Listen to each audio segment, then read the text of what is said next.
Hello बच्चों, स्वागत है आपका मेरे चैनल में एक बार फिर से। और आज हम पढ़ेंगे प्रेम घन की छाया स्मृति पाठ के प्रश्नोत्तर। ये पाठ कक्षा 12 की अंतरा भाग 2 से लिया हुआ है। इसके लेखक है रामचंद्र शुक्ल। तो इसके प्रश्नोत्तर देखते हैं। लेखक शुक्ल जी ने अपने पिता की किन किन विशेषताओं का उल्लेख किया। यहाँ पर शुक्ल जी अपने पिता की जो उनके स्वभाव की विशेषताएं हैं उसके बारे में उन्होंने बात की थी। तो हम देखते हैं कौन कौन सी विशेषताएं हैं। इस पॉइंट का उत्तर आप पॉइंट में बनाकर देंगे। लेखक ने अपने पिता की निम्नलिखित विशेषताओं का उल्लेख किया है। कौन कौन सी थी? पिताजी फारसी के अच्छे ज्ञाता थे, उनको उर्दू फारसी बहुत अच्छी आती थी। वे पुरानी हिंदी के भी बड़े प्रेमी थे और जो पुरानी हिंदी भाषा है उसको भी वो बहुत प्रेम करते थे। उन्हें फारसी कवियों की उक्तियों को हिंदी कविताओं के उक्तियों के साथ मिलाने में बड़ा आनंद आता था। वो क्या काम करते थे, उनको क्या मजा आता था, उर्दू फारसी की जो कहावतें थी उनको और हिंदी की कहावतों को मिला करके बोला करते थे। ये उनका शौक था। वे रात के समय रामचरितमानस और रामचंद्रिका को घर के लोगों के सम्मुख बड़े चित्राकर्षक ढंग से पढ़ा करते थे। मतलब वो इतना बढ़िया पढ़ते थे कि आपके आंखों के आगे एक चित्र जो है वो रामचरितमानस का सामने आ जाता था। ये उनका गुण था। उन्हें भारतेंदु जी के नाटक बहुत पसंद थे और जो भारतेंदु हमारे नाटककार थे उनके नाटक उन्हें बहुत पसंद थे। वो अक्सर बच्चों को और घर वालों को सुनाया करते थे। वे लेखक की पढ़ाई को ध्यान में रखकर घर में आई पुस्तकों को छुपा देते थे और क्योंकि वो भी लेखक थे तो बहुत सी पुस्तकें आती थी और लेखक हिंदी के शौकीन थे तो वो उन किताबों को छुपा के रख देते थे कहीं बच्चे की पढ़ाई पर कोई बुरा असर ना पड़े। प्रश्न 2, बचपन में लेखक के मन में भारतेंदु जी के संबंध में कैसी भावना जगी। अभी भारतेंदु जो लेखक थे उनके लिए हमारे लेखक के मन में क्या भावना जगी थी? बचपन में शुक्ल जी के मन में भारतेंदु जी के संबंध में एक अभूतपूर्व मधुरता की भावना जगी। वो बड़ी एक अच्छी मीठी सी इमेज उनके आंखों के आगे छवि बनी हुई थी। क्या थी वो?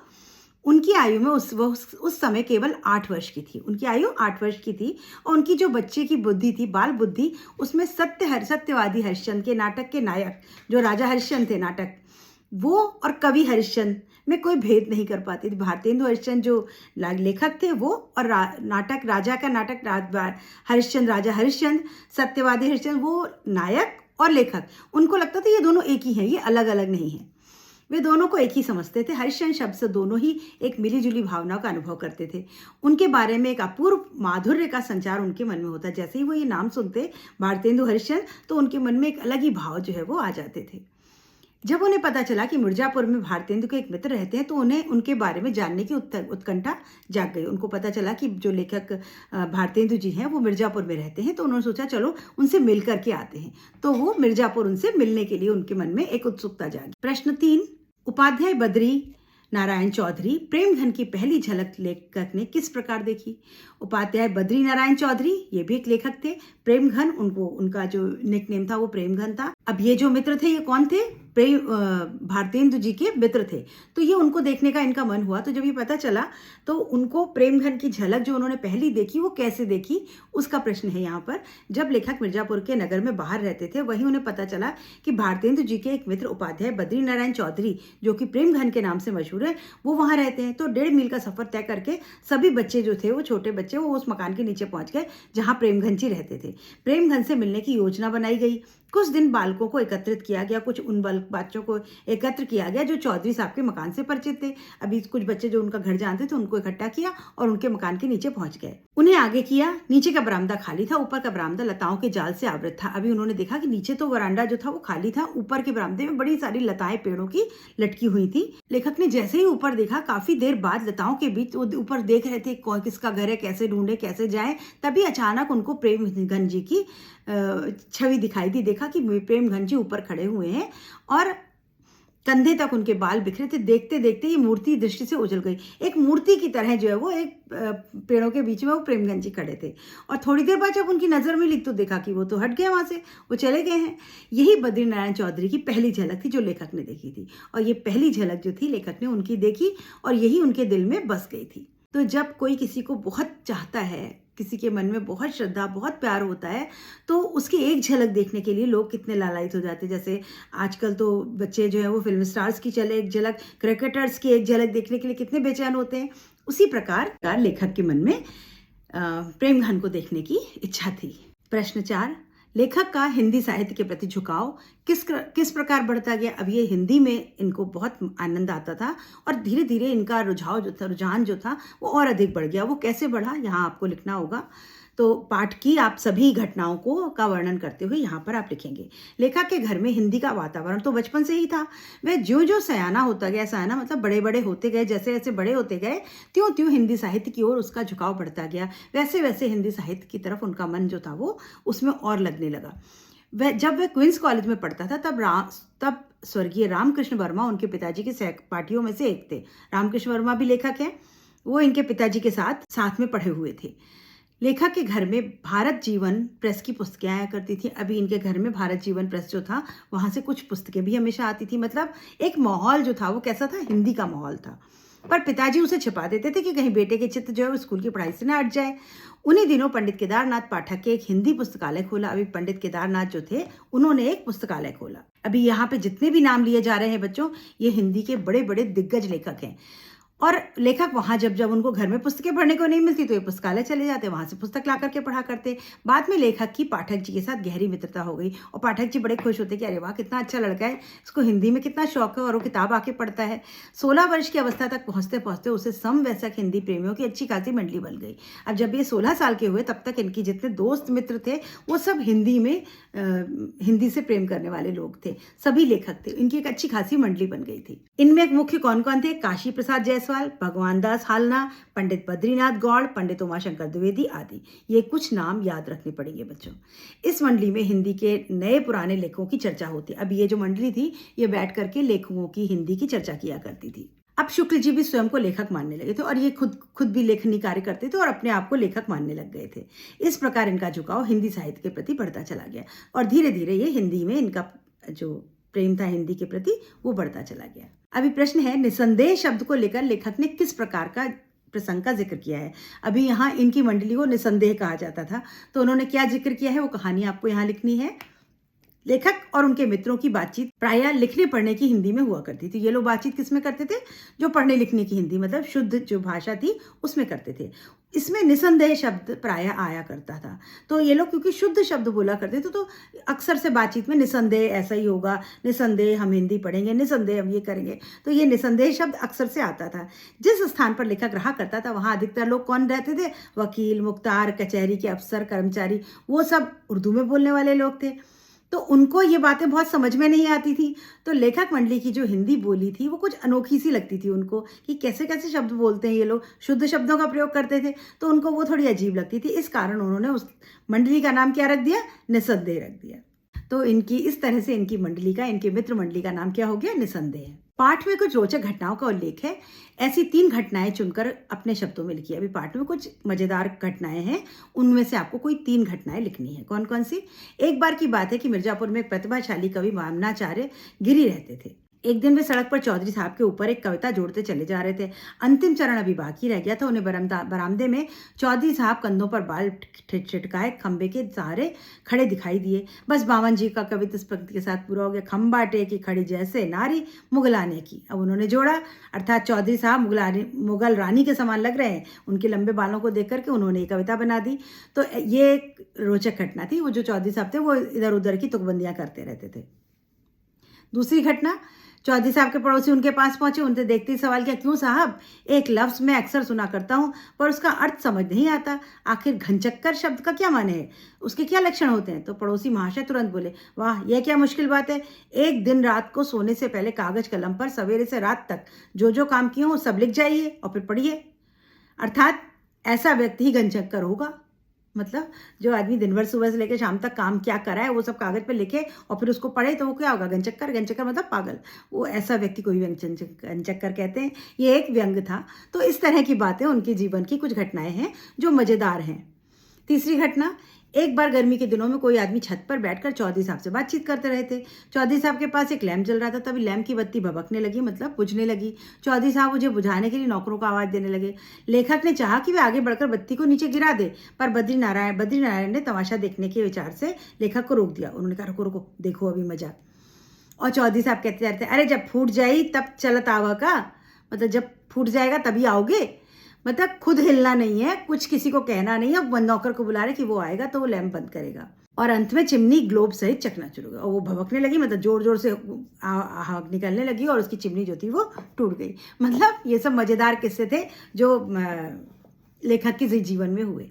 अतः चिमनी में ग्लोब सहित चकनाचूर हो गई, पर चौधरी साहब का हाथ लैंप की तरफ नहीं बढ़ा। मतलब बगल में लैंप रखा है पर उन्होंने हाथ बढ़ाकर उसको ठीक करने की कोशिश नहीं करी। नौकरों का आवाज देते रहे, टूट गई तो टूट गई। तो ये 3 घटनाएं हैं, आप इसमें से याद रखेंगे। वैसे इस तरह के प्रश्न नहीं पूछे जाते, पर अगर पूछा जाए तो कोई एक घटना आप लिख सकते हैं। प्रश्न 7, इस पुरातत्व की दृष्टि से प्रेम और कुतूहल का अद्भुत मिश्रण रहता था। ये इस कथन किस संदर्भ में कहा गया और क्यों, स्पष्ट कीजिए। अब ये जो शब्द, ये वाक्य है, ये कब कहा, किसने कहा और क्यों कहा? यह कथन बद्रीनारायण चौधरी प्रेमघन के संदर्भ में कहा गया। जो चौधरी प्रेमघन कवि है उनके बारे में कहा गया। लेखक का उनसे अच्छा परिचय हो गया था, अतः अब वह वहाँ एक लेखक की हैसियत से जाए। पहले तो ढूंढने गए थे, देखने गए थे और नीचे से उनको बरामदे में ऊपर देखा, लेकिन अब वो एक लेखक की हैसियत से वहाँ मिलने जाते थे। लेखक की मित्र मंडली उन्हें एक पुरानी चीज़ समझती थी। जो बद्रीनारायण चौधरी जो प्रेमघन थे, उनको एक एंटीक पीस समझा जाता था। पुराने कवि हैं ये, उनको वो समझते थे। उन्हें प्रेम और कौतूहल का अद्भुत मिश्रण रहता था। और वो कैसे देखते थे, उनको प्रेम भी था क्योंकि उनके प्रति बहुत श्रद्धा थी, और कौतूहल मतलब आश्चर्यजनक कि इतने पुराने हैं, ये बड़ी अजीब चीज़ है, ऐसी दृष्टि से उनको लोग देखा करते थे। लेखक और उनके मित्र उन्हें महत्वपूर्ण व्यक्ति मानकर उनके बारे में जानने को उत्सुक रहते थे।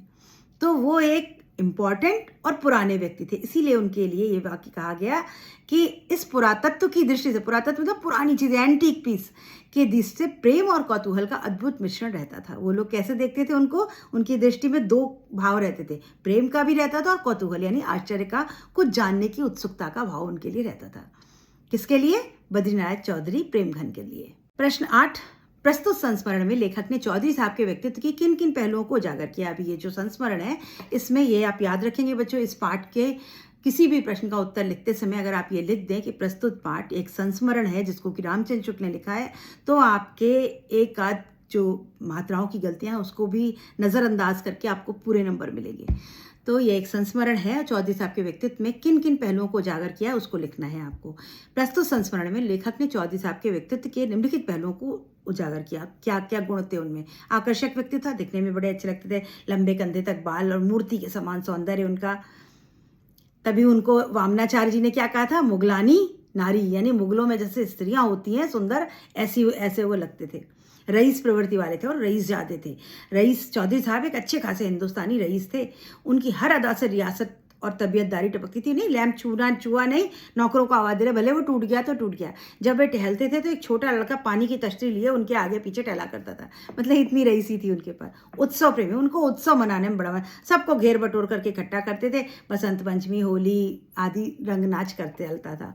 वचन वक्रता बोलने को घुमा फिरा कर बोलना, मतलब वक्र मतलब कर्व्ड करके, तो बात को सीधी बात नहीं करते, हमेशा घुमा फिरा कर कहते थे। ये उनकी खास बात थी। चौधरी साहब बात की काट छाट करने में अनोखे थे। उनके मुंह से जो भी बात निकलती वो विलक्षण वक्रता रहती थी, उसमें एक अजीब घुमाव रहता था। उनकी बातचीत का ढंग निराला होता था। नौकरों के साथ उनका संवाद सुनने लायक होता था। मतलब नौकरों को वो डांटते थे तो वो डांटने का सुनने में भी मजा आता था। मतलब बच्चों का मन करा हम ही लालटेन ठीक करते, पर उन्होंने रोक लिया उसको, रुको मजा देखो, अभी देखो वो क्या बोलते हैं, क्या सुनते हैं और सुनो। और उन लोगों ने उसकी बात का मजा लिया, उनकी बात का। और एक प्रसिद्ध कवि थे, उनका पूरा नाम उपाध्याय बद्रीनारायण चौधरी प्रेमघन था। ये नाम याद रखेंगे बच्चों और लिखने की भी प्रैक्टिस करेंगे। उनके घर पर लोगों की हमेशा लेखकों की भीड़ रहती थी। प्रश्न 9, समवयस्क हिंदी प्रेमियों की मंडली में कौन कौन से लेखक मुख्य थे? जो इनके साथ के उम्र के वाले लेखक थे वो कौन कौन से थे? ये नाम याद रखने हैं 4 आपको। काशी प्रसाद जायसवाल, भगवान दास हालना, बद्रीनाथ गौड़ और उमाशंकर द्विवेदी। ये नाम आप याद रखने के साथ साथ इसको लिख करके प्रैक्टिस करेंगे नाम की। भारतेंदु जी के मकान के नीचे यह हृदय परिचय बहुत शीघ्र गहरी मैत्री में परिणति हो गया। अब कैसे उनकी दोस्ती हो गई इसके बारे में बताना है। लेखक एक बारात में काशी गया, वहां घूमते हुए निकला तो उसे पंडित केदारनाथ पाठक दिखाई दिए। लेखक उनके पुस्तकालय में प्रायः जाया करता था। पाठक जी लेखक को देखते ही वहीं खड़े हो गए। दोनों में बातचीत होने लगी। इस बातचीत से मालूम हुआ कि पाठक जी जिस मकान में से निकले थे वह भारतेंदु जी का ही घर था। तो लेखक की बड़ी चाह और कौतूहल दृष्टि उस मकान को देखने की हुई। उस समय लेखक भावों में लीन था। पाठक जी लेखक की ऐसी भावुकता देखकर बड़े प्रसन्न हुए। उन दिनों का यह हृदय परिचय भारतेंदु के मकान के नीचे हुए और इनकी और पाठक जी की जो मित्रता थी वो भारतेंदु जी के मकान के नीचे हुई थी। और फिर ये मित्रता जो है वो गहरी मित्रता में बदल गई। वे दोनों अच्छे मित्र बन गए। अभी बच्चों भाषा अध्ययन में कुछ प्रश्न हैं, उनको देखते हैं। हिंदी उर्दू के विषय में लेखक के विचारों को देखिए। आप दोनों को एक ही भाषा की 2 शैलियां मानते हैं या भिन्न भाषा है? जो हिंदी और उर्दू है वो एक ही तरह की शैली है या अलग अलग है, आप क्या मानते हैं? तो हिंदी उर्दू दोनों भाषाओं के शब्दों का प्रयोग करता है लेखक। उनका काल संक्रमण का काल था, वो जो समय था वो संक्रमण का काल, संक्रमण कहते हैं ट्रांजिशन पीरियड था, कि अभी उर्दू का बोलबाला था और हिंदी जो थी वो अपनी जड़ें पकड़ रही थी, तो वो बदलाव का समय था। गद्य की में खड़ी बोली का आगमन हो रहा था। जो हमारी गद्य थी, पहले गद्य नहीं लिखा जाता था, पद में ही ज़्यादातर हिंदी साहित्य लिखा जाता था, तो उस समय गद्य में हिंदी की खड़ी बोली का पदार्पण हो रहा था। भारतेंदु जी इसके प्रणेता हैं, उन्होंने शुरुआत करी हिंदी गद्य में खड़ी बोली। अतः उस समय के सभी लेखक हिंदी उर्दू शब्दों को एक समान प्रयोग करते थे। तो वो समय ऐसा था कि हिंदी के लेखक उर्दू का प्रयोग करते थे, उर्दू के लेखक हिंदी का प्रयोग करते थे, तो दोनों ही भाषाओं का पूरी तरह से प्रयोग किया जाता था साहित्य में।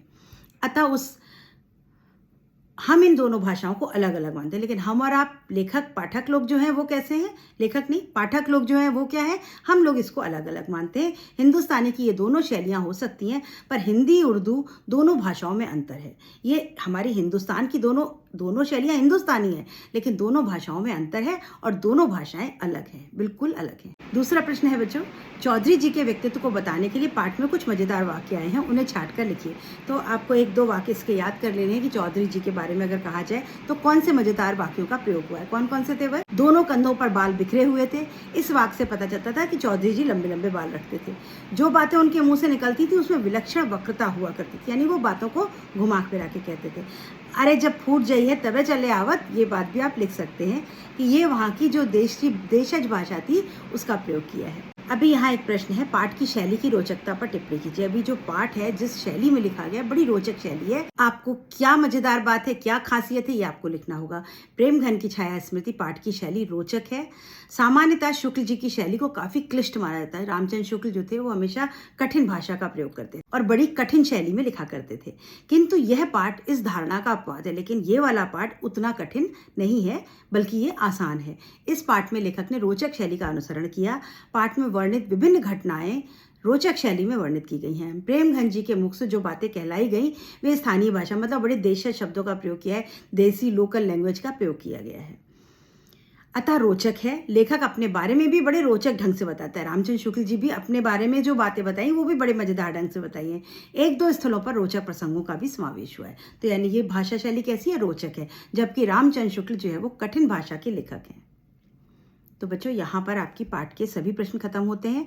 योग्यता विस्तार जो है वो आपके परीक्षा उपयोगी नहीं है। इसमें एक प्रश्न है आखिरी, उसको देखिए। संस्मरण साहित्य क्या है, इसके बारे में जानकारी प्राप्त कीजिए। तो आपको ये जानकारी के लिए पता होना चाहिए कि संस्मरण क्या होता है।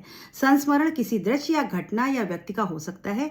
स्मृति के माध्यम से अपनी यादों के सहारे उन गुणों को रेखांकित करता है। हम अपनी यादों के सहारे कोई चित्र बनाते हैं, किसी की कहानी बनाते हैं, किसी का खाका खींच देते हैं, उसे हम संस्मरण कहते हैं, जो जिंदगी जीने के लिए अनुकरणीय है। और ये किसका होता है? कोई ऐसा मनुष्य जो कि हमारे लिए उदाहरण हो, उसका हम कोई खाका खींचते हैं, उसको हम संस्मरण कहते हैं। संस्मरण में लेखक के निजी व्यक्तित्व भी समाविष्ट होता है। और जब हम किसी अपनी यादों से लिखते हैं तो उसमें हमारे अपने भाव भी जरूर होते हैं, क्योंकि किसी के बारे में हम कुछ सोचते हैं, आप कुछ सोचते होंगे।